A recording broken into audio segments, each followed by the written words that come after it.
We're excited to announce that our very own podcasting platform, Zencastr, has become a new sponsor to the show. Check out the podcast's discount link in our show notes and stay tuned for why we love using Zen for the podcast. You're listening to the Archaeology Podcast Network. You're listening to The Archaeology Show. TAS goes behind the headlines to bring you the real stories about archaeology and the history around us. Welcome to the podcast. Hello and welcome to episode 78, a bonus episode.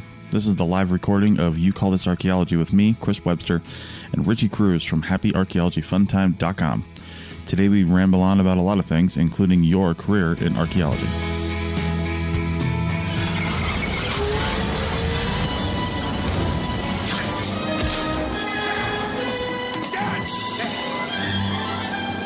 You call this archaeology? Get out of there, Dad!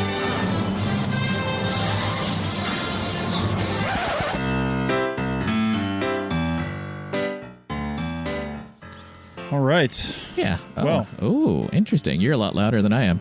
Am I? Well, welcome to You Call This Archaeology. Yeah. I need to make sure I get some audio here. Woo. Yay. How's everybody doing? I see 12 people watching. Wait, seriously? So yeah, send us a comment. Let us know you're in. Wow. I like to see. I see Really? Chuck Hutchison's in there. I always want to put an N in your name, Chuck. I don't know why. But yeah, send us in your comments or anything like that. We haven't really started yet, but send them in anyway. Give us a like, give us a share. And basically what this show is, for anybody who's joining for the first time, because I shared to a bunch of groups just now, we are really we are looking for, we're just talking about anything in archaeology. Yeah. Basically. Yeah. Or sometimes things that are not in archaeology. Yeah. Yeah.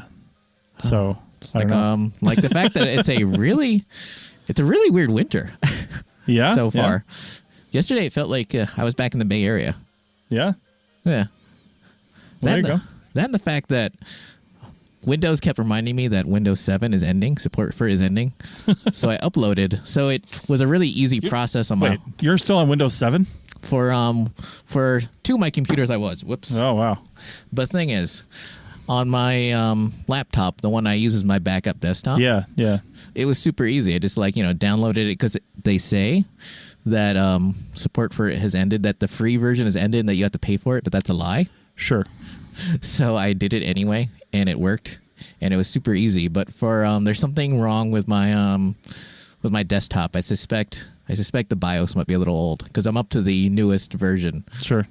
And it would get to the point where it would download, it would do its first startup and said, oh, undoing all the changes, getting rid of all the changes and putting everything back. And I did that for like 5 hours. Yeah.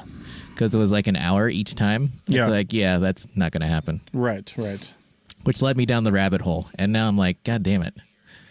Everything's become so much cheaper. Like SSDs have become cheaper. So it's just like I was looking, like I've got a 200 gig SSD right now, or 256, and that was like a lot of money when I bought it.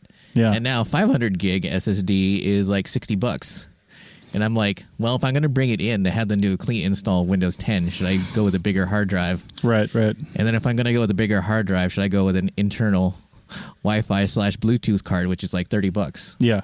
And I'm like, God damn it. Should I or shouldn't I? Well, I don't know what to tell you. Because I feel like I am anyway. Yeah.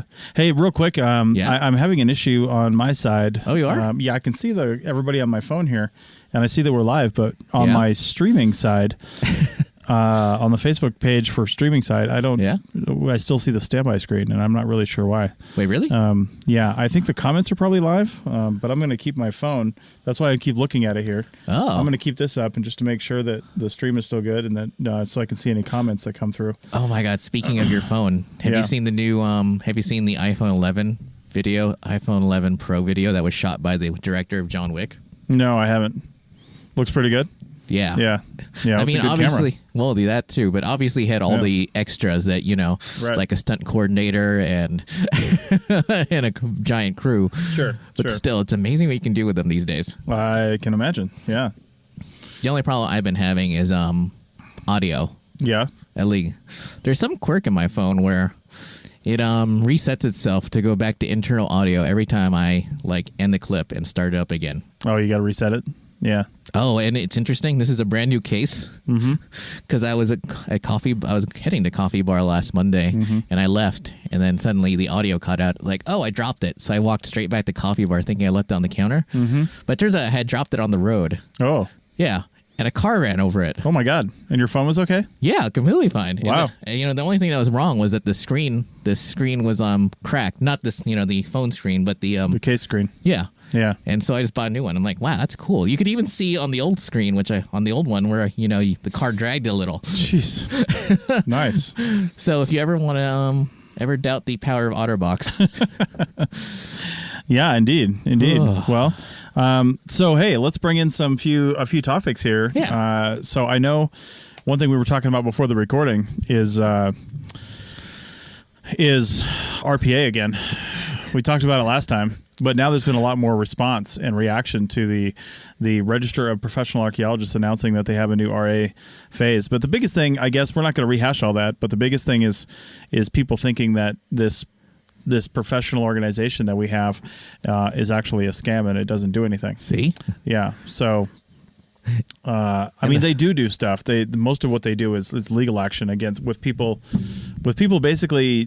That's where most of their fees go to, from what I've been told. We've interviewed people from the RPA before, past presidents of the RPA on the Sierra Mark podcast. And one of the things they said that the money goes to is basically either legal defense of RPAs or legal prosecution of people saying they're RPAs and they're not.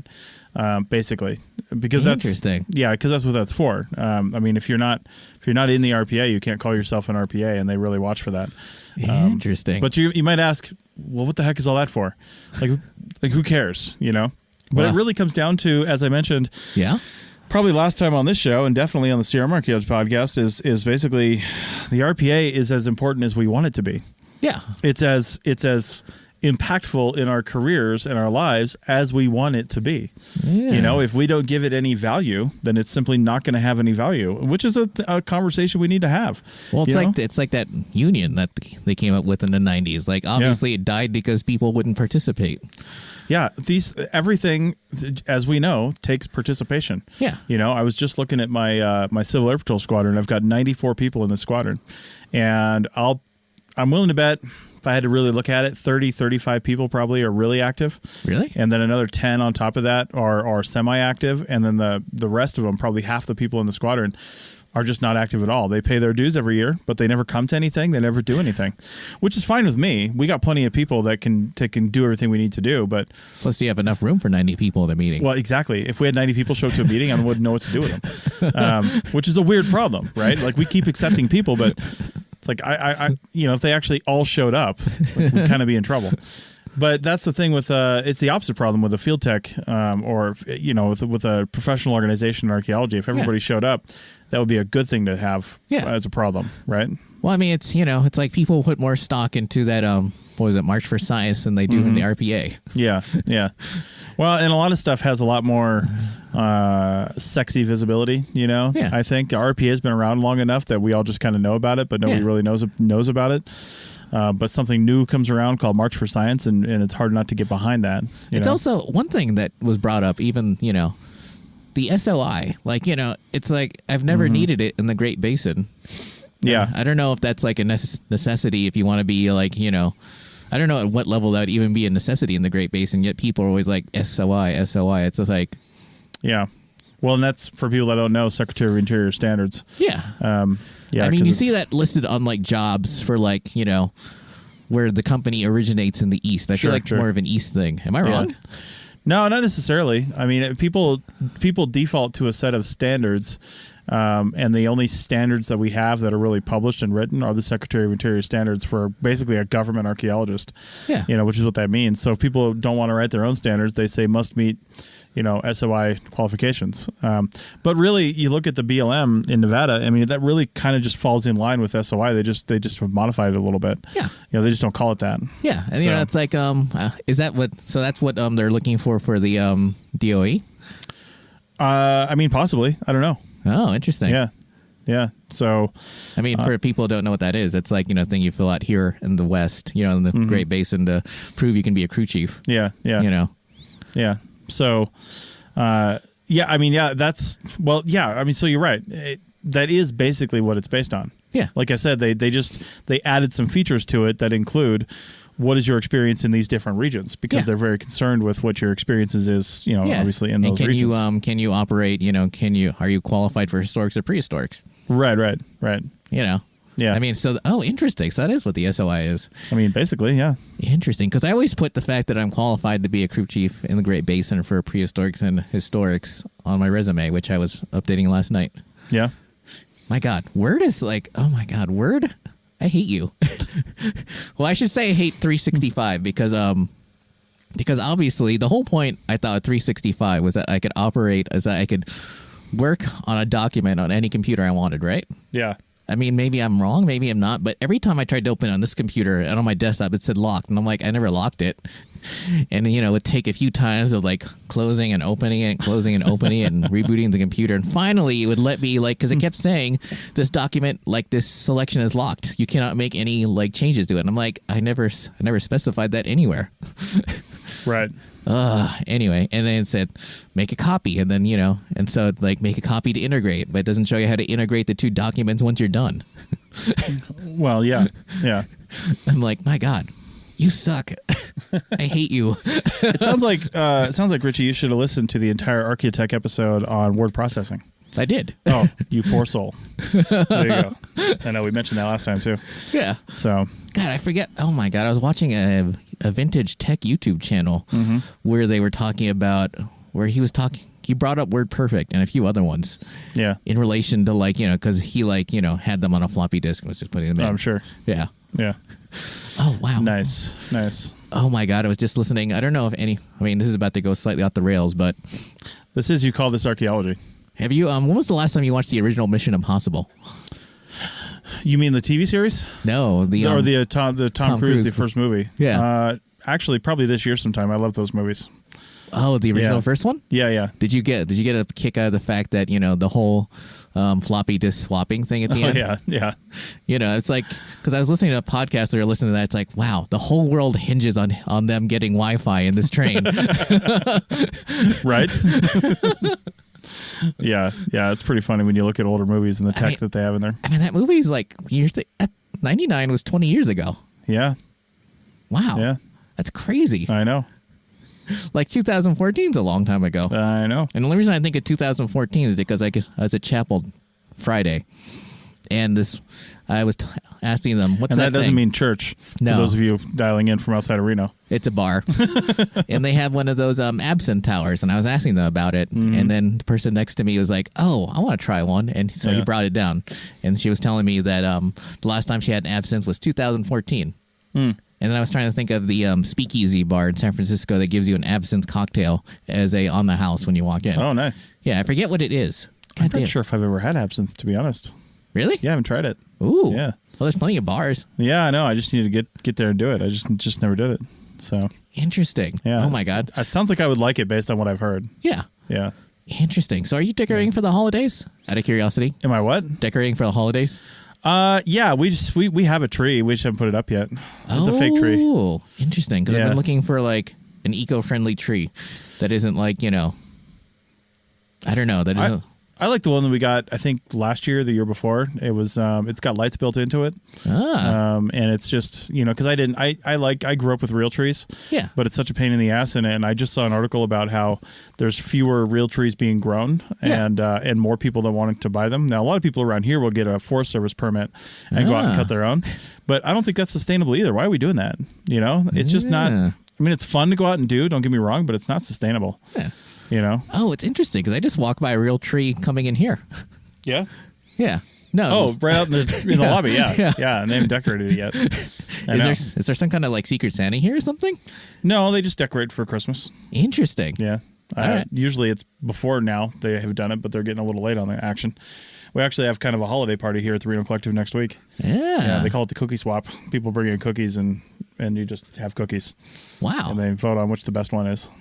So I probably shouldn't mention this. I should probably mention it off the air. But I was thinking, wow, did some homeless person abandon a truck out back? Yes. No, actually, it's a member that owns that. It's a Burning Man truck. So Wow. anyway, Wait, really? Yeah. Let's bring this back to archaeology. I know. Actually, we've got a listener from the UK. Yeah. Kara Simmons Simons. Sorry, Kara. Yeah. There's a thing over here in the UK where you can hire your Christmas tree. Do you mean rent? That means rent in the UK. You can Neat. rent a Christmas tree. Now that can't be a live tree, I would assume. That would be a fake tree. Maybe. I don't know. Kara, is that a live tree or a fake tree? I'm curious because if it's a live tree, maybe it comes in like a planter and then they'll like replant it for you or something. Oh my God. That'd be cool. An idea just popped in my mind. Blue Apron, except for Christmas trees and decorations. I mean, the company would only be sustainable if you used it all year long. Damn. Yeah. Yeah. And this other Amy Walpert says in California, maybe helps clear fuels from the forest. And Kara says, no, it's a live Christmas tree. Interesting. So that's a pretty interesting idea. Yeah. Oh my God, that actually reminds me. It's I'm also part of a group on Facebook. Oh God, was it like Native Plants of California or something like that? Oh yeah, I'm on that group. And one of the threads was someone talking about how the fuel reduction strategy used by current foresters and the Forest Service is inane. And it was interesting because, there was one of the responses was by an actual Forest Service forester, and he and the original poster were having a very like intelligent conversation back and forth, talking about various strategies and citing their sources. And then you scroll down a little and you like read some of the responses from people who literally just like Google stuff and just like post articles, basically the usual sort of, almost like what you expect to see in like a political forum, like, whatever. It's just like you can so totally tell when someone actually knows what they're talking about versus what. And it's just like, oh my God. And as someone like, as someone who has been working on a forest, was working on a reduction project, I can say that it's just very strange the way they carry it out, in my personal opinion. Yeah. I don't know how to say it other than that without saying too much. Sure. I mean, obviously some trees need to come down. Like they need to come down like they're actually on the power line, like they're like sitting on it. But other trees, you're like, really? Right. Like there was actually one tree in the very last day of my project I was out there where the listers, they had, it's a long story, but they had one listing company I went through, but they did such a bad job that they either were fired or quit, and so they brought in a much better company, and they went and delisted a whole bunch of trees, including one where we were looking at it. It was like a really nice looking, healthy tree, and they wanted to bring it down, and the Forest Service approved of it being brought down. We're like, that's a really nice tree. Yeah. Like there was nothing wrong with it. Yeah. Just, whatever. Yeah. Must be some reason for it, or it's all political. Who knows? That too. Also, people take terrible photos of trees. I bet. But it's hard to get a good photo of a big tree. Well, it is, but you can at least like take enough of the background so that you can say, well, the person took it here. Yeah. That way you know what you're looking at. Yeah. But, they would just like go right up their tree and take a photo of it, which is useless. Right. Not that I had that. I had nothing. Yeah. Hey, Corbin Dixon joined. Do you remember Corbin? Of course I do. Yeah. I haven't seen Corbin in a long time. Ooh. Chuck here says sometimes trees are removed because of species encroachment, like pinyon or juniper on the forest that he works on. Yeah, that happens all the time. Like, like when I was in Idaho, they were doing a whole bunch of, juniper thinning? Because, of global warming, it's all starting to slide down slope. Right.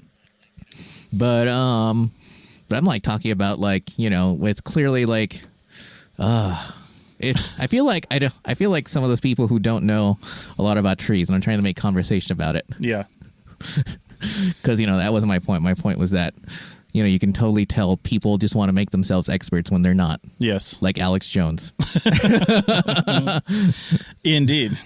So, all right. Well, I am recording this, just so everybody knows, if you want to hear this again or send it to your friends or something like that. Obviously, you can share this Facebook post once it goes live on Facebook. But I'm also recording this for the Archaeology Show, so we're going to put it out on that. So welcome to the Archaeology Show listeners. Yeah. And just for that recording, we're going to take a break right now, and we'll come back on the other side. Chris Webster here here for the Archaeology Podcast Network. We strive for high-quality interviews and content so you can find information on any topic in archaeology from around the world. One way we do that is by recording interviews with our hosts and guests located in many parts of the world all at once. We do that through the use of Zencastr. That's Zencastr. Zencastr allows us to record high-quality audio with no stress on the guest. Just send them a link to click on, and that's it. Zencastr does the rest. They even do automatic transcriptions. Check out the link in the show notes for 30% off your first 3 months, or go to zencastr.com and use the code TAS. Looking to expand your knowledge of X-rays and imaging in the archaeology field? Then check out An Introduction to Paleoradiography, a short online course offering professional training for archaeologists and affiliated disciplines. Created by archaeologist, radiographer, and lecturer James Elliott, the content of this course is based upon his research and teaching experience in higher education. It is approved by the Chartered Institute for Archaeologists as 4 hours of training. That's in the UK, for those of you that don't know. So don't miss out on this exciting opportunity for professional and personal development. For more information on pricing and course structure, visit paleoimaging.com. That's PALEO imaging.com, and look for the link in the show notes to this episode. And we're back on the other side. So there you go. The magic of editing and cutting. Interesting. Why are there 2 cables in that one? Well, because this one's broken. It's built into the system. Oh. It just hasn't been cut out yet. Oh, interesting. Yeah, so that's what you deal with. Yeah. Anyway, let's talk about, I think we mentioned last time, I don't know if I actually mentioned it out loud, but I did send in my deposit for the Cybertruck from Tesla, which I think would make a fantastic field vehicle. Yeah. You know, it doesn't have a lot of room in the back, to be honest, but we don't often have to carry a ton of stuff anyway, just like field bags and shovels and screens maybe. True. You know? Well, for me, it's mostly about keeping out bugs. Like, you know, like if you've ever like used an SUV out east or in the southeast, and suddenly like all the ticks start climbing out of there, like after the end of the day, and suddenly you're like, ugh. Yeah. Well, I think with its durability and its you know, the sides and stuff like that, it's not going to get scratched up as much. Well, you know, it's interesting. Have you been watching any of the video? Because obviously there's a lot of videos discussing the pros and minuses, but not a lot of videos about the engineering behind it and why they have built it the way they have, because a lot of people think it looks ugly. Why'd you style it like this? Sure. And from what I understand, they did it so that they didn't have to invest in any new machinery. They could just build it. Yeah. Like it's literally just stamped out, and then the back is scored, and that's why there's all those flat plane angles. You know. Yeah, I mean, it makes sense to me. Yeah. And I'm all about practical these days. Yeah. You know, I want stuff that's functional and practical, from gear to my vehicle. You know what I mean? I don't need to look flashy. Well, I mean, think about, you know, you've obviously worked on mines a lot. Yeah. Think about all those trucks that they park right next to the security gate, and then they drive them like 2 miles. Yeah. And then they come back, and it's like sitting there for a week. Right. That'd be like the perfect use case. It's like always charged up, and like a mine is like, what, 2 miles long? Yeah, yeah. So no one really cares. I know. Ooh. So. Oh, plus you wouldn't ever have to lose a key again. Right. Unless you lost your phone, but you know, or something. We're never going to forget that key, are we? Never going to forget it. It's also interesting. I wonder, Teslas, they must give you something for your wallet, so that way you don't need your phone. Oh, I'm sure there's a way to not have a key for that thing. Or your phone, for that matter. I mean, watch, whatever. Yeah, well, but you always have your phone on you, so. Yeah. You know. Ooh. Yeah. Hey, let's bring something up too, just because I want to talk about this, just to see if anybody has any responses to this, because there's 12 people watching right now. Really? Wait, how many people are watching? So we just recorded an episode of the Pseudo-Archaeology podcast before this, which will be out on December 18th. So if you're watching this live, you can hear our discussion about this then. But we were answering a few listener questions, and you were? and one of them was about a career in archaeology and what does that look like. Oh, was that the one that was sent by Tristan? Yeah, you saw that in our Slack team. No, actually, that was a Twitter comment. We had another email that was sent outside of that. Yeah. Sorry, we discussed that too, though. Yeah. But so we saw one of the questions was basically they were trying to figure out what a career in archaeology looks like, and that led to an entire discussion that took us like 25 minutes to have. And but one of the things I wanted to mention was that I get probably an email or Facebook message or Twitter message a week, if not more sometimes. Yeah. And especially this time of year, it really ramps up with people saying, hey, I want to start my own business in archaeology. What what's some advice you can give me? And the first thing I tell them is, well, do you really want to start a business in archaeology? Because it's not the answer to all your problems. It's not the panacea that you might think it is. And as an example, Richie and I were talking about this before the recording, but and I've talked about this on various podcasts before, but I was part of a really big, they call it an IDIQ, indefinite delivery, indefinite quantity contract, basically, which is through the Navy, and it's basically 5 years long. Yeah. And there's I think there's usually 5 companies that are hired that win the contract, and then based on how you filled out the tables and stuff like that for what your prices were, the Navy basically just says, hey, we have this survey, and we're giving it to you. And this is what we're going to pay you for it, whether you like it or not. Yeah. So my company, DigTech, was on this 5 years ago, and Richie was on one of these big projects. And I'll tell you what, it was one of the most nerve-wracking things I've ever done, is managing the budgets and people for a 15,000-acre project, and then right leading on to that, a 30,000-acre project. I remember that. Yeah, and it was difficult. I mean, it wasn't impossible, but it was difficult, and I learned a lot. And there's a lot of things I will do differently, because my company is now part of another prime that won this contract again. We're in the next 5-year period. So I'm on it again. And I don't know if I'm going to get anything. We might get nothing. I have no idea. I literally just found out as we're recording this a couple days ago. So, well, yesterday. Yeah. And right before you went to work out. Yeah, basically. Right as I was working out. Almost. Yeah. So anyway, it was... I'm just saying this because, how many other people are either running a business or thinking about running a business? Because there are some things that I didn't think about on that project last time, like payroll taxes. I didn't realize how big those were going to be and how much that was going to eat into my budget. And little stuff that we did. I would never take away some of the small stuff they did. Like, I thought it was really important that the crew eat out together once a 10-day. And I paid for that. And it was usually between...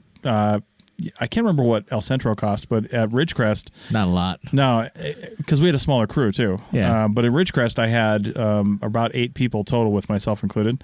And it was between $200 and $300 for a meal for us to eat, because I'd usually get appetizers, a few bottles of wine, drinks, whatever they wanted. We would have a good meal. It's not like we went to McDonald's. And...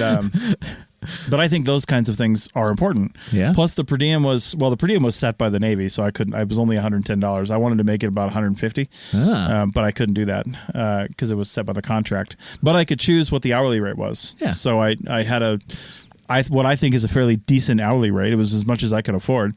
By the way, I actually got a comment for the first time ever. Very nice. Yeah. On the YouTube side. Yeah. You want to hear it? Yeah. It's actually a question, by the way. So I wanted to answer this before this person. I'm not going to say his name on the air, but basically, well, it's on YouTube for all to see. Oh, actually, I didn't think about that either. Well, whatever. It's not confidential. Well, anyway, George says, if the first crew chief you worked under as a field tech is giving you bad references to other jobs, is that a sign to just fuck off and not even bother anymore? The guy offered to be a reference. Wait. Shall I read that again? Yeah, read that one more time. All right. If the first crew chief you worked under as a field tech is giving you a bad reference to other jobs, is that a sign to just fuck off and not even bother anymore? The guy offered to be a reference. So the guy that's already giving him bad references wants to be a reference for him. Yeah. That doesn't make any sense. Exactly. Yeah. I would say that's pretty common in archaeology. There's a lot of bitterness and competition, and... That's why I choose carefully. Well, and I don't know George. Yeah. There's one of two possibilities here. Yeah. George is a great employee and was threatening to that other guy from a career standpoint. And maybe the guy's trying to tank him, right? We're familiar with that. We're familiar with that. Or B, let's be honest, George, maybe you weren't that great of an employee on your first go round. Maybe you've got some things to learn. I'll use my own self as an example. Yeah.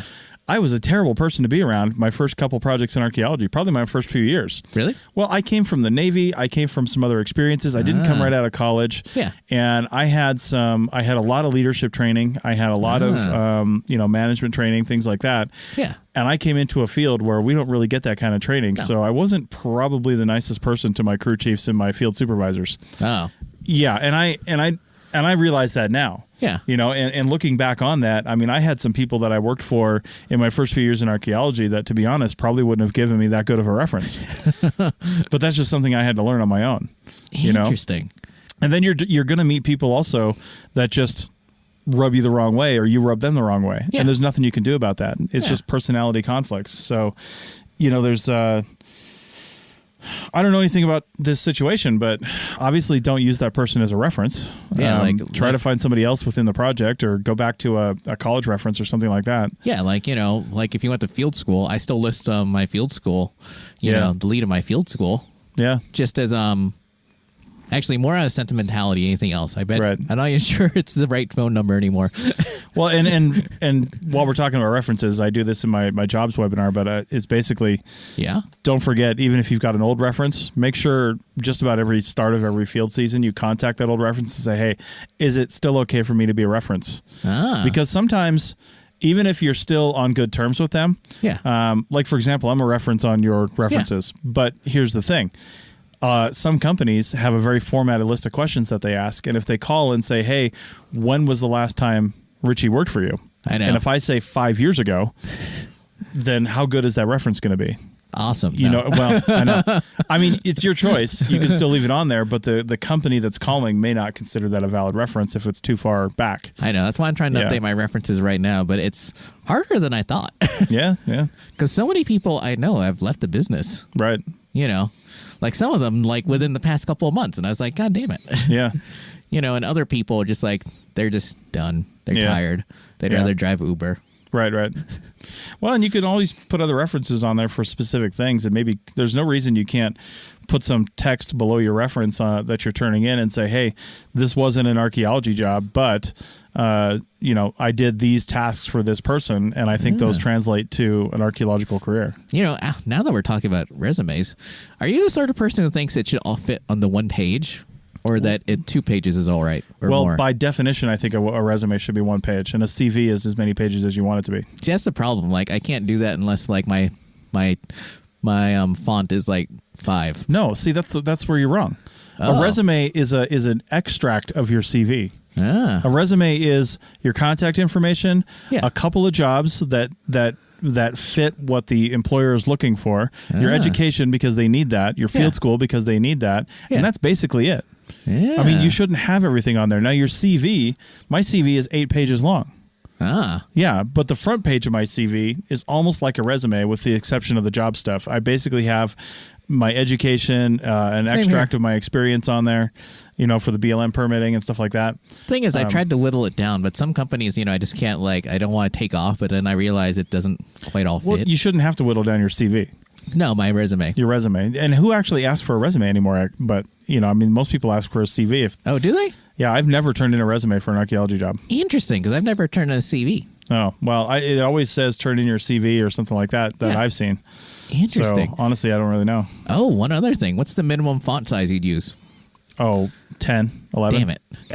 Yeah, you want people to strain themselves. I mean, interesting. All right. I'm going to have to rework it again. Yeah. Hopefully Word works this time, or Office 365. You need to take some stuff off of there because you shouldn't have more than 2 to 3 jobs on the front of your resume. I know. Again, if they're asking for your full experience, that's a CV. I know. Yeah.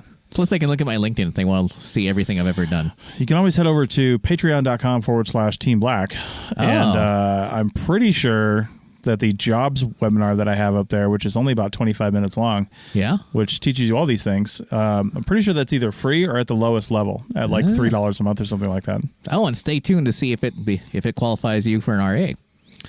Well, it should qualify you for some actual credits, but I don't know about full registered archaeologist standpoint. Yeah, because you need 8 hours a year, Yeah, but between that and like a conference. Yeah. That's actually, now that I'm thinking about it. Conference should cover it in its entirety. Well, I was thinking about that. Like, so many field techs and like not even just field techs, but crew chiefs, project managers, PIs, they don't even go to this conference. Like if they made not just for the RA, but they made like continuing education a contingent upon keeping your RPA behind your your RPA initials. Like, that would probably boost, attendance at a lot of these conferences. Probably. But you got to think, too, there's cheaper ways. I mean, just to go to one conference is probably going to cost somebody well over $1,000 when you factor in airfare and hotel. You can get continuing education credits for way less than that. That's true. Yeah. But here, real quick on resumes and CVs, 2 comments that came in almost simultaneously are the complete opposite of each other. Amy says, my last job asked for a resume. Chuck Hutchison says, I haven't used a resume for 20 years, only a CV. Really? Interesting. Maybe I ought to start coming. Well, it's not like I really care anymore. Yeah. I mean, I sort of care, but it's all right. Yeah. And Heather here says, I've only used a CV also. So Interesting. yeah. So apparently I'm in the minority. Well, you got to look at the job posting too. You know, if you're handing in a 2-page document that and they actually said CV, but you're handing them a resume and it's not it's not your entire career, then you know that might be flagged. Interesting. So, yeah, but you're always consistently employed, so you're doing something right. Well, that's true too. You know, yeah. Yeah. Which is really the whole point of all this. If you're constantly getting jobs, then you probably don't need to change what you're doing. Oh, by the way, George is still watching. Hey, George. So let's see. So last thing the guy told me after I left the company was to use him as a reference. Yeah. I'll admit I had some problems, and the people at the company really got to me. Using him was a mistake. Yes. Hey, I've definitely had that. Yeah. I've same definitely here. had that problem. Same here. Yeah. And sometimes people sometimes it's the most unexpected people who Right. Give you bad references or like sometimes they're very friendly, like, hey, Right. let's have a drink at a bar. And you're like, all right. I'm not going to say any names. Right. Real quick, Amy says here, she says Chuck and her went to school together, so they actually know each other. That's cool. And they're doing the opposite things at resume. Well, at least Amy, for one job, they asked for a resume. Anyway, yeah, I was just mentioning on the Sierra Mark podcast recording. Yeah. It's funny. I'm going to mention this same story, but in a different context, like you just said. You know, when I think back on this one New Mexico job that my wife and I had, the company had some issues. Yeah. They had some management issues. They had some ownership issues. They had some field leadership issues. Yeah. And I did not get along with the field director. Not even a little bit. And in fact, my wife and I both got food poisoning because we ate somewhere in Grants, New Mexico. I can't remember. I think it was a Panda Express. There weren't too many options. Oh, wait, that wasn't in Grants. We went up through Albuquerque, and I think it was up around there. And then by the time we got home at this place we were staying out in the middle of nowhere. Yeah. We neither of us were feeling great. We were up all night. I in fact had to drive her in the middle of the night, an hour and a half away to the nearest hospital, and she had to get like some stomach medication and stuff like that. She was feeling so bad. Wow. And I started feeling bad, I think, the next day, and I ended up just kind of stupidly pushing through it and working that day and spending a lot of time behind the bushes, and it was not a pleasant experience. And I ended up taking, I think, at least a day off, and this field director was just being a total jerk about it. Yeah. And there were some other things, and we just didn't get along, but yeah, I remember that project fondly because it was 9 on 5 off, and we saw every national park just about in New Mexico. Ooh. And a lot of them in eastern Arizona at the same time. And it was just a fantastic location to spend like the spring and summer. But these guys, I never would have used them for a reference. Yeah. You know, I just, and in fact, they were moving at the end of the end of what we were working on. Yeah. There was probably 15 or 20 of us on this project, and that's not bad. It was, and we were going from a phase 3 moving over to this other, I think some survey and some phase 2 work. Yeah. And so basically full scale excavation to testing and survey. And we were the only 2 that weren't asked to stay on. Although, which was mutually beneficial because I didn't want to be there. Well, sometimes it's also not even your fault, or it's not even like malice. Sometimes your PI will just also coincidentally have a friend named Chris, and they're like, they need to get rid of someone. Chris 2.0 shows up. Yes. Yeah. Which actually happened. That only happens when your PI's a disc golf fan. We'll just leave it at that. So, anyway, some people who might give you bad references too. Like I didn't even remember the names of some of these people that are back in early in my career. That guy that I'm talking about. Yeah. Couldn't tell you what his name is. There's a guy who we worked for at the last company that I worked for. Yeah. That was here in Reno. That's no longer here anymore. I now just remembered his name. We were up on the road that he used to live on or still lives on yesterday. Really? In Northwest Reno. And I was trying to remember, what the hell is his name? Honestly, couldn't remember his name. Oh. Yeah, but I've never talked to him or said his name or anything. And I know, not that I would put him on a list of references. He wasn't really at that level. Yeah. But because we were basically at the same level when I left that company. And so I wouldn't have used him as a reference anyway, but he's the kind of person that would have given me 100% a bad reference because we just did not get along. Oh. And again, I think it was more of a personality thing. So, yeah. Yeah. Well, I'll tell you what. I don't know how much you remember this, but one of the last projects I was on that company, which is probably one of the reasons why he started tanking me there, and I got laid off first as that company started to go downhill, or at least this branch did. The company's still in operation, but yeah, knock on wood. Yeah. Anyway, well, the Southern California branch is doing really well, and they've actually got some good people down there. Really? They've got a brand new director of cultural resources. Yeah. Oh, really? Charles left? Yeah, he went to another company. Yeah, and so anyway, I'm actually talking to him about WildNote. Yeah. So anyway, we just this last thing, and this happens in CRM all the time. Me and this other guy that were working with him were salaried. Yeah. And we were the only ones out on this field project that were salaried. You were out there too. Yeah. And we were really behind on some of the stuff that needed to be done. And I think the budget for this project was really strange. It was. There wasn't a lot of money in it. And so he wanted us out there because he wanted to work us after everybody else went home. We would go back to the camp and grab something to eat, but then we went back to work. Oh yeah, I remember that. You remember that? Yeah. Well, we mentioned him and I, the other guy and I, we mentioned something to HR, and we basically put together what we wanted to say, and then I presented it to HR and said, "Listen, we were told not to report these hours." And that's against company policy. Yeah. And I think this guy that we worked for kind of got in trouble for that, but then he started tanking us after that. And he actually told me that he respected me and thought I was, intelligent and a good field person and a good archaeologist before that. But after that incident, went downhill. Is this the same person that also recruited people to volunteer? Yes. To work on your... You know who I'm talking about. Yes. Yeah. So, hey, Christian LaRosa joined us. How's it going, Christian? Yo. So... Anyway, let's take another quick break for the archaeology show, just so I can have a nice edit point here. So this is a quick break for the archaeology show, and we'll be right back. You may have heard my pitch for membership. It's a great idea and really helps out. However, you can also support us by picking up a fun t-shirt, sticker, or something from a large selection of items from our TeePublic store. Head over to arcpodnet.com/shop for a link. That's arcpodnet.com/shop to pick up some fun swag and support the show. Edit point, magic of editing. We're back live. Oh, it's interesting. You also did a really good profile on that project, too, that wasn't completed. Because I had to digitize it. Oh, the drawing? Yeah, I had to digitize that. That was the biggest profile I think I've ever done, profile drawing. Because what was that, like 12, like 3 or 4 meters wide? That was like a huge trench and like a huge... Like, it's very difficult to describe without actually, like, saying what the site is and whatnot, because I don't think we should necessarily talk about it. But, wow, that would have been cool if you had had the time to finish it. But supposedly you were just going to finish it in the office, weren't you? Well, that was the idea because we didn't have any time left.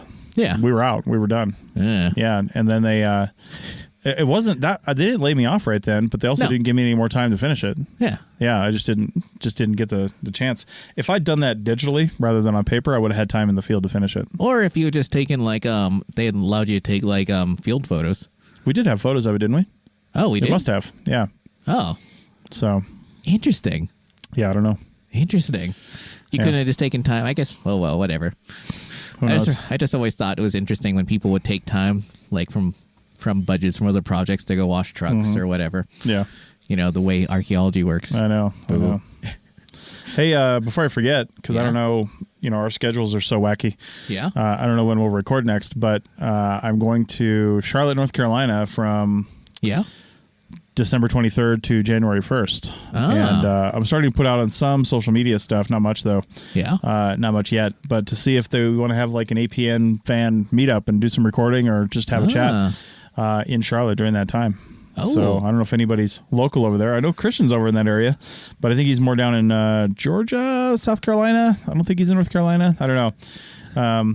But anyway, yeah, it'd be really cool to meet up with people because I'm also going to be at the Society for Historical Archaeology meeting in Boston second week of January. Yeah. So that's going to be really cool. And because I'm in the tech room with WildNote, it's just Thursday and Friday, which means I've got all day Saturday to do stuff. Interesting. You didn't bring your new drone? Yeah, actually. Wait, I think we're going to get Oregon? I did. And I think we're going to get clearance to fly the drone inside. Ah. Yeah, in the tech room. Ooh. So, do you get any footage in Oregon? Oh, yeah. Got tons. Yeah, a bunch on the beach, and got some cool footage of flying the DJI Mavic Mini over our trucks while we were driving on the beach. Because I was out there, my brother had his vehicle out there, my dad had his vehicle out there, and I got us all driving on the beach because there's a whole big section where you can drive on the beach there. You know who does surprisingly good? Who's surprisingly good integrating drone footage into his videos? Who's that? Casey Neistat. Oh yeah, Like I started watching his videos again, and it's interesting. I mean, I don't he's such a douche though. Oh, well, that too. But also, I don't necessarily care what he says in the video. It's really just like all the good ideas you get for like filming, not just with the drone, but just in general. Yeah. Like some of his ideas are like, you can see why he's always constantly employed. Yeah. Because he's a surprisingly good, cinematographer / editor. Yeah. Like it's like amazing. Like I was watching a video last night where normally, instead of using the inbuilt transitions in his editor, he was actually, he was doing something that normally people would like edit out, which is tipping the tripod back. Oh. And and using the falling back motion as a transition between scenes, which I thought was a really good idea. Yeah, that's cool. Yeah, it's different. Yeah. It's like, wow, no wonder he gets to go to Switzerland to give like talks. Like that's what the video is about. Like he was in Switzerland or something. Or no, that was the video before he was in Switzerland, like showing off. Yeah. Like, yay. Nice. I want to do that too. Yeah, there's good stuff in his videos, but his attitude sometimes is really crazy. Yeah. So this is a YouTuber. Yeah. Does like tech review videos and stuff like that. Yeah, he's also gotten into electric bicycles. Oh, he's using the, Super 73. Yeah. Which is really cool. Nice. It looks like a, it's hard to describe. It looks like a moped, but it's a, bicycle. Yeah. Technically. Cool. Yeah. Christian LaRosa says he lives in Atlanta. The Atlanta metropolitan area has an archaeology happy hour. Does it? Yeah, each month. So, Christian, does it move around each month, or is it always at the same place? I'm curious about that. Interesting. You'd always set one up here. I know. You know what else I was thinking? Isn't there kind of one here? Don't you say that archaeologists meet at one of the that Irish pub or something like that every once in a while, or is that haphazard? Oh wait, was it DRI is actually holding a talk Wednesday evening? Well, not that, but I thought there was a happy hour thing. Also, Christian saying I get in touch with the organizer and do something live with them, but I don't think I'll be going to Atlanta even from Charlotte. That's a little bit of a jaunt. Yeah. Yeah. Oh, you know what else is interesting? I'd never thought about it until I was listening to an episode of the Jordan Harbinger show. Mm-hmm. But I was thinking, wow, I wonder, he's talking about improving your networking / interviewing skills, and he was mentioning Toastmasters. Oh, yeah? So I looked it up. There's like a bunch of clubs here in Reno. Yeah. Like a whole bunch of them. Yeah. Like the two I was looking at meet at 7 a.m., which is interesting. That's a little early. Sort of. Yeah. But then again, it fits especially for you. You go to bed at like 4 a.m. I know. But it's interesting. I don't even know what Toastmasters does. Yeah. Yeah. They teach you how to speak. Do they? Yeah, real quick. Christian says they move around each month. 3 hours long. Wow. Or 3 hour drive. Yeah. Anyway, yeah, I had a girlfriend back in college that was in Toastmasters. And essentially it is if you have to do a lot of public speaking, or you're very nervous about public speaking, even if it's like giving a paper at a conference or something like that, you can join Toastmasters, because what they do is they give presentations each time they meet, but I think they also give pointers and things like that. It's almost doing like doing a audible, book report kind of thing every time you meet. I don't think everybody does it every time. Obviously, they don't have enough time for that. Yeah. And I don't know how they decide, because I'm not a member of Toastmasters, but basically, it is an organization set up to make you a better public speaker. Interesting. Yeah. To make you more comfortable in front of speaking in front of an audience. Interesting. You ever done anything like that?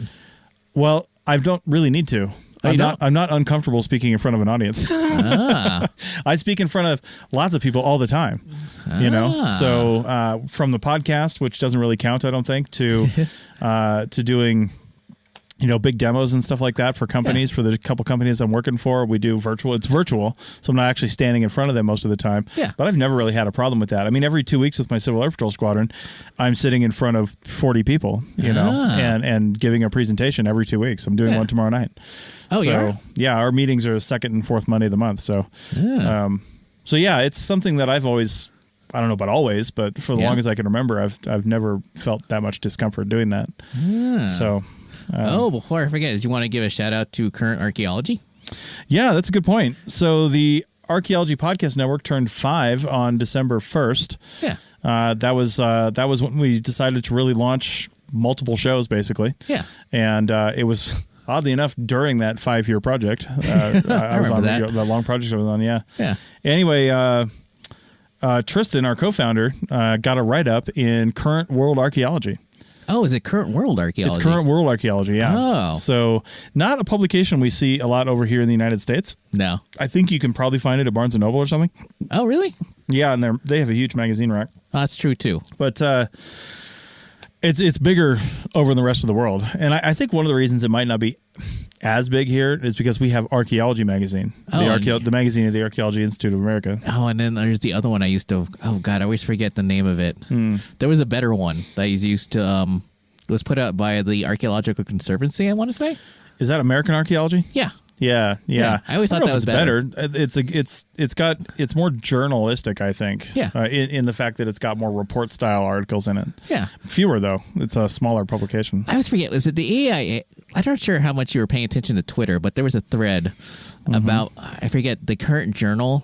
One of the current journals from one of the big organizations. I don't know if it's the AIA or the SAA. It might be the SAA, where they were responding directly to some of those, well, we'll call them alternative archaeology sort of followers. Yeah. And they were doing and people were arguing, should you be doing this at all? Should you be responding? Because it's you're driving traffic to their, site and whatnot. And I'm I mean, I read read most of the articles and they were very interesting, but they're also the sort of things where you realize you really only like convincing other archaeologists because the language is so esoteric. Yeah. At least the ones we use. Because I've actually been watching, some of the, oh God, what was it? Oh, there was a channel I was watching where they just took the name of a video game, Uncharted X. And it's just he was just presenting his idea that the Incans, could not have made all those walls because, the ability to make straight lines and chisel straight lines in the stone was beyond ancient Peruvian technology. Dude, I just had a conversation with a guy in the Salt Lake City airport a few days ago. I ended up having a flight delayed, so I got a late dinner and a drink at this place in the Salt Lake City airport. I can't remember what it was called, but they make a really great... their version of an old fashioned. It was pretty tasty. Yeah. It was delicious. I've had it before. When I came from the conference in Idaho, I also had a layover in Salt Lake City, and my gate change was right at that little restaurant. Yeah. So that's when I first had that old fashioned. So I went back and sought it out because it was, again, just down from where my gate was. Yeah. So anyway, it was near the end of the night. They were closing up. It was almost 11 o'clock. And he saw the back of my computer, my other laptop that has all my APN stickers on it. Yeah. I think this one. No, this one does not. It has a few, but anyway, he was asking me about them, and we started talking about archaeology. Yeah. And then he's like, man, do you think that humans really built the pyramids? Because I heard that they were set up as conductors of electricity, but we can't figure out what they're supposed to power. Oh my! I was like, "Are you kidding me?" I was like, "They're made out of rock, first off." And he's like, "Yeah, but isn't there something inside that the government is trying to hide?" And I was like, "Really? Do you really think that? Do you really think somebody's trying to hide something inside the pyramids that we don't know about?" Oh my God, that project that you and I were just talking about, the one where you couldn't complete the profile. Yeah. One of the archaeologists we worked with, that was her YouTube channel focus. She was talking. She flew to Egypt to do episodes of a show showing that the pyramids were really power generators. It doesn't make any sense. Of course not. I mean, what would they be powering first off? And why? Okay, let's just assume. Let's just say in the last 9 minutes here that the pyramids were power generators. That they were generating some massive, I don't know what, right? Yeah. First off, 2 questions I have that follow on from that. What the hell were they trying to power that needed such big power generators, whatever that means? And I could see, let's even take it a little farther. Let's say it only generated power when the Nile flooded, and the Nile floods over by the pyramids, floods up in there, water comes in, it's basically a turbine kind of thing maybe. Yeah. And then the gold top that was theorized to be on top of the pyramids, the cap, maybe that went between the pyramids or something. I don't know. It's total bullshit, but let's just say that's true, right? Yeah. First, what are they powering? And why is there no evidence of that?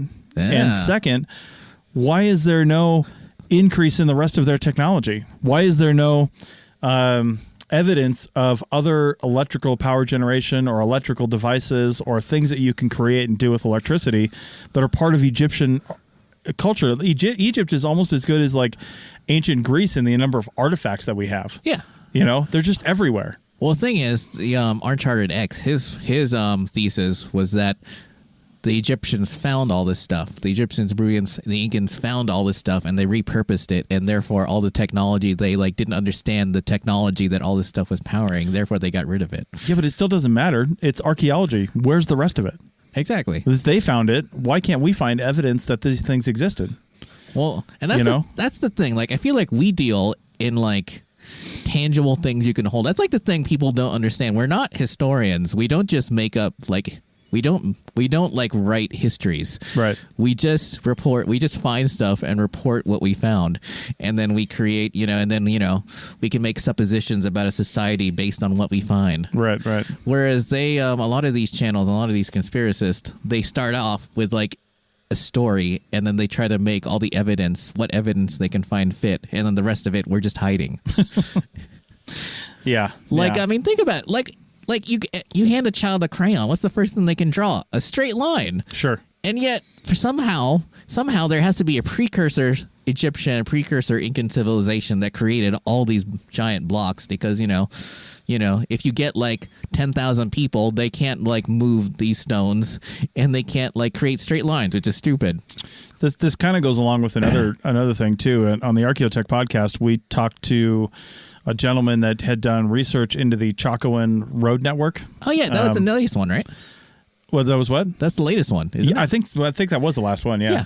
And anyway, so we talked to him, and he did this thing called least cost analysis to determine what is the most effective path to get from like Chaco Canyon and some of the pueblos there to the place where these roads were connecting. Yeah. And do those roads line up with that path? Yeah. And in a lot of cases they did. They lined up really closely with these. And when I say roads, I don't mean like Native American trails that are all over the place. I mean, these were floored me. He said they were up to 10 meters wide. And it wasn't just from like foot traffic and stuff. It was like they were constructed, right? So kind of like the Roman roads or the Incan roads. Well, I guess, yeah. So anyway, the point is, I was thinking, I was trying to think like we don't really understand their creative or industrial vision for what was going on back then. We don't have the common historical frame of reference, right? Yeah. And it's the same thing that goes with the pyramids. And this, like, let's say, how are people going to interpret what is that famous architect that makes all the crazy big buildings? Oh, Frank Gehry? Frank Gehry, yeah. Well, I kept thinking Getty. I was like, that's not right. The Frank Gehry buildings, like how are people going to interpret that later on? Like, is an archaeologist in 1,000 years going to go, let's do an analysis on whether or not this is the most efficient building type? Of course it's not. No. There is a vision there that is either part artistic, part functionality. Yeah. And I'm thinking, we do all this analysis, like let's say on the pyramids in particular. Sure, a pyramidal structure is probably one of the easiest ways to get something that tall and that heavy because it all kind of builds in on itself, right? Yeah.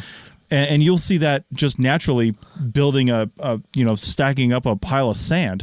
Yeah. It's going to naturally go into this pyramidal type of shape. Yeah. Because that's how it's called the angle of repose, actually. I don't know if you knew that. Yeah. For dirt. All types of material. Well, anyone who's ever seen a back dirt pile. Yeah, they have an angle of repose where they're going to sit naturally at a certain angle, right? If the angle of repose is this, but it's sitting at this, it's going to collapse at some point, right? Because it can't maintain that, right? But it can maintain anything less than that. But what's the angle is the highest angle it can sit there without basically causing an avalanche. So anyway, it's interesting to me when we try to analyze these historical things based on our current biases around what we think of as functional. Yeah. And we can't take out the artistic vision either, because these people were just as creative as we are, the Incans especially. I mean, look at what they did. Yeah. I mean, think about it. You're using your 1,000-year hypothesis. Yeah. What are they going to make of Jackson Pollock? Would future archaeologists even recognize that as art? Or would they just think of it as like background scatter? Right. And well, we have that now. Yeah. We look at our art from 400 or 500 years ago, and those are sought after pieces, and we recognize them as art. Yeah. But you start going back farther and farther and farther, or with cultures that we didn't have a lot of contact with that evolved in very different ways, like Native American culture here. Yeah. You look at rock art from 500 years ago, and we don't understand any of it. No. You know, some of it's relatively obvious that, oh, that looks like a fish or it looks like a thing. Yeah. But why were they doing that? You know, why were they making that? Was it artistic? Was it hunting magic? Was it, you know, all these other things that people think, these theories? Yeah. They're really just theories. There's no way we're going to know. But we have a hard time interpreting that because we don't have a common frame of reference. I feel like a lot of these conspiracists, they say more about our current culture than they do about these past cultures. Right. Like, you know, the fact that so many of their thesis is the fact that their whole supposition is that these cultures that supposedly archaeologists are so, you know, attributing these to, they're not advanced enough to do this stuff. Right. Like, says more about their view of the people of those people than it does about the stuff they did. Right. Because, like, oh my God, just like, it's interesting because, you know, I mean, I'm not going to mention it on air because, you know, I don't want anyone to steal my idea, but I do have an idea. For like a ongoing YouTube series. Problem is, it would be hard to organize, but hopefully we'll see. Yeah. You know, it's interesting because like there's a whole bunch of React channels on YouTube where people watch stuff and then they give their thoughts on it, and I have an idea for a format because a lot of these channels, what they do is they actually play the video and then they show them reacting live. But I don't necessarily want to do that. I don't necessarily want to give you know. I don't necessarily want to bring attention to them, if that makes any sense. Yeah, I want to do it in a way that, like, you know, where we can discuss the video and people, if they want to look it up, they can look it up. But, you know, they'll have, like, our thoughts on it. Right. If that makes any sense. Yeah. Hopefully. We'll see. Well, in the last couple of minutes here, and I've transitioned to our outro screen. Oh, I did that minutes ago. Yeah, you can see on the Facebook side. Yeah. You can see how to get a hold of us. You've got Richie's YouTube channel on there. Yeah. We actually need to take off the ArcPodNet. You call this archaeology channel because I think I moved that. Oh, you did? Well, we're not putting anything on there anymore because we're not saving these. They're purely on Facebook and your YouTube channel. Oh, all right. So and your website. Oh, yeah. But anyway, we do have archaeologypodcastnetwork.com/shop where you can get a whole bunch of cool things. Yeah. Links over to our TeePublic store, which has a lot of sweet, you know, gifts and things like that on there. Oh, interesting. Are you also selling the Dirt podcast stuff? No, they have their own store. They had it when they joined the APN. Oh, because I was going to say they're surprisingly good. Yeah, they've got a lot of cool stuff on there, and I don't want to take because I've seen their designs, and my first thought was, oh, I should get that over in our TeePublic store, but I don't want to take their current revenue stream away. It's also a very particular kind of humor. Yeah, well, which like, you know, which I really enjoy. Exactly. Yeah, they're really good. Yeah. So let's see, Christian LaRosa put up. The GA Archaeology Happy Hour. It's got a Facebook page. Ooh. So check that out in the stream, the comment stream for this Facebook, on Facebook here, and if you want to see that. So anyway, I think that's all we have. It's all we have time for. I got to get home and edit more podcasts. Yeah, and I've got to start editing stuff. Yeah. And start organizing. That's like, I didn't even realize I had so many videos in production until you know, started doing an inventory. Yeah, well, I would say one quick ask here for those people that are still listening. Yeah, you know, share this out if you thought you saw any valuable material in here. I just want to share it out so people can come over to the APN, like the page. Yeah, come over to Richie's YouTube channel, like that page. Yeah, happyarchaeologyfuntime.com. Yeah, so you can see when we go live again, because the whole point of this particular show is engagement. Yeah. So, you know, we'll just ramble on about stuff if nobody has anything to say. True. It's also interesting when, you know, like, I feel like, you know, we've had more viewers in the past two live streams than we've had in like ever. Am I wrong? Well, no, I think you're right. Yeah. So, and that's the other nice thing about this show is we enjoy doing it. So we'll do it even if nobody's listening. Yeah. Because which we have. Because it'll still be on YouTube. It'll still be on Facebook. If somebody wants to go back and learn something from it, then that's great. But I think the point of this live stream is to engage with you guys. Yeah. So, you know, we don't want to just be talking heads. Although, like I said, we can ramble on for as long as we need to. Yeah, that's true too. Yeah. Whew. So anyway, thanks for listening. Again, arcpodnet.com and Happy Archaeology Fun Time and happyarchaeologyfuntime.com. There you go. And we will be back maybe even a week. I'm here next weekend. So same here. Maybe we'll record next Sunday at probably the same time, 3:30 to 4 o'clock Pacific time. Is probably a good time. So and hello Evan. Thanks for the show, boys, on a survey in Mississippi. Nice. Wow, nice. Is there ever a time of the year where there are no ticks in Mississippi and the southeast and the south? You know, in the south, they definitely fell off quite severely when it got colder out. When I worked in the Carolinas. Yeah. I don't think they ever go away 100%. Gross. But yeah. That's all on that awesome note. We'll see you guys next time. Yeah, I'll see ya.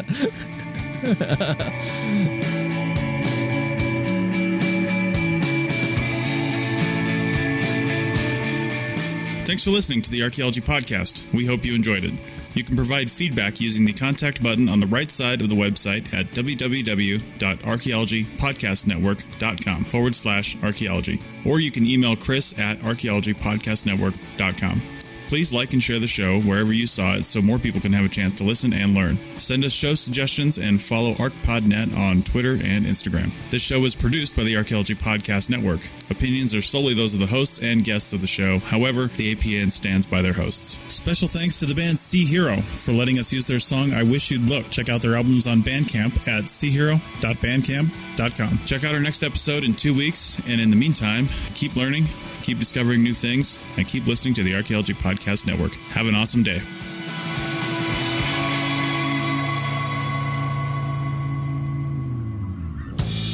This show is produced and recorded by the Archaeology Podcast Network, Chris Webster and Tristan Boyle, in Reno, Nevada, at the Reno Collective. This has been a presentation of the Archaeology Podcast Network. Visit us on the web for show notes and other podcasts at www.archpodnet.com. Contact us at chris@archaeologypodcastnetwork.com. Wow, that went a lot better than normal.